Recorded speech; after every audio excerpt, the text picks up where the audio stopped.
మోడీ సర్కార్కు ఒక షాకింగ్ పరిణామం. Supreme court chief justice వెళ్ళిపోతూ మోడీ సర్కార్ చేసిన ఒక చట్టానికి చెక్ పెట్టారు.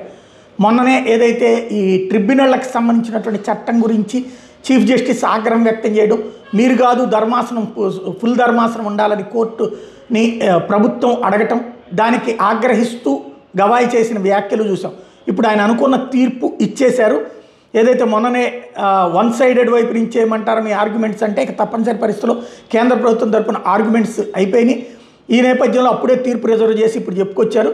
ఈ చట్టంలో కేంద్రం తీసుకొచ్చిన కొత్త నిబంధనలు న్యాయ వ్యవస్థ స్వతంత్రానికి అధికార వికేంద్రీకరణ సూత్రాలు ఉల్లంఘిస్తున్నాయని, అట్లాంటి వాటిని తిరిగి ప్రవేశపెట్టాల్సిన అవసరం లేదంటూ చీఫ్ జస్టిస్ గవాయ్ నేతృత్వం ధర్మాసనం వ్యాఖ్యానించింది. దీనికి సంబంధించి ఆర్డినెన్స్ 2021 చట్టాన్ని మేము సరిచూసాం. గతంలో కోర్టు రద్దు చేసిన నిబంధనలు స్వల్ప మార్పులతో మళ్ళీ అమల్లోకి తెచ్చారు. ఇది రాజ్యాంగ విరుద్ధం అని చెప్పారు. ఈ సందర్భంలో ట్రిబ్యునల్ సభ్యుల పదవీ కాలాలకు సంబంధించి గతంలో ఇచ్చిన న్యాయపరమైన ఆదేశాలు కోర్టు పునరుద్ధరించింది. ఆదాయపు పన్ను appellate tribunal, customs, excise, service tax appellate tribunal సభ్యులు 62 ఏళ్ళు వచ్చేదాకా పదవిలో కొనసాగించవచ్చని, ఈ ట్రిబ్యునల్ చైర్పర్సన్ల అధ్యక్షుల రిటైర్మెంట్ వయసు 65 ఏళ్ళ వరకు ఉంటుందని చెప్పింది.